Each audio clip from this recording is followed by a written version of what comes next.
Дзяржаўная праграма «Рынок працы садзейнічання занятасці насельніцтва ў 2021-2025 годах» ужо прынята. Некаторыя палажэнні перайшлі з папярэдняга дакумента, некаторыя скасавалі ці запісалі ў новай рэдакцыі. Спецыялісты ўсіх службаў будуць вырашаць дзве галоўныя задачы – стымуляваць эканамічна актыўнае насельніцтва і прыцягваць да працы працаздольнае неактыўнае. Разам з тым, змены ў самім рынку працы таксама не застануцца нязменнымі. По расчетам экспертов, в 2021-2025 году ситуация на рынке труда будет формироваться в условиях дальнейшего перераспределения рабочей силы между отраслями экономики. Будет наблюдаться сокращение численности работников в промышленности и сельском хозяйстве. Данная тенденция обуславливается тем, что промышленности производит постоянная модернизация производства, внедрение ресурсосберегающих технологий, рост производительности труда и то и сокращение избыточной занятости наших граждан. Более высокие темпы сокращения уровня занятости в сельском хозяйстве обусловлены уменьшением количества людей, которые живут в сельской местности, которые желают работать в сельской местности.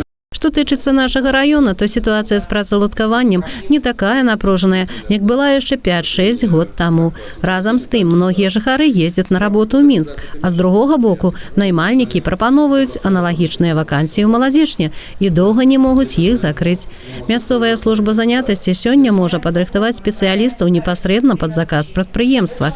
Вядзецца актыўная работа з неабароненымі катэгорыямі грамадзян на рынку працы, інвалідамі, моладдзю, мнагадзетнымі.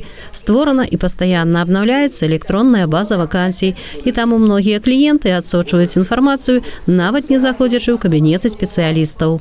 На сегодня портрет безработного, в общем-то, кардинально изменился. У нас более 53% на сегодня это женщины. К сожалению, увеличился удельный вес молодежи, которая обращается по вопросам занятости. Так, если в среднем по всем годам удельный вес где-то был на уровне 19-20%, то на сегодня это порядка 28%. Значит, на сегодня имеют общее базовое, общее среднее профессионально-техническое образование более 80% состоящих на учете.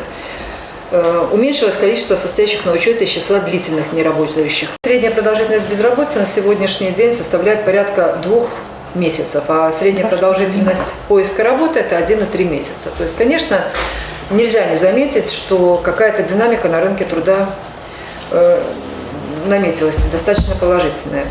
Органы ўлады таксама будуць падтрымліваць і ствараць умовы для фарміравання прадпрымальніцкага асяроддзя і разняволення дзелавой ініцыятывы грамадзян. Прыкладна трэць удзельнай вагі плацяжоў у бюджэт нашага раёна забяспечвае штогод менавіта малы і сярэдні бізнес. Активно у нас идет государственная регистрация субъектов хозяйствования. За 2020 год зарегистрировано 517 индивидуальных предпринимателей и 95 юридических лиц – это субъекты МСП.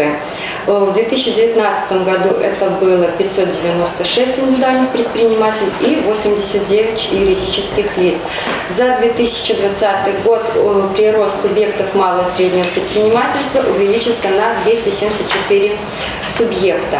Прадстаўнікі прадпрыемстваў выказалі заўвагі наконт прафарыентацыі ў школах, калі настаўнікі настройваюць выпускнікоў выключна на атрыманне вышэйшай адукацыі, нестыковак у дзеючым заканадаўстве, цяжкасцямі пры прыёме на работу грамадзян, якія злоўжываюць спіртным ці вярнуліся з месцаў пазбаўлення волі.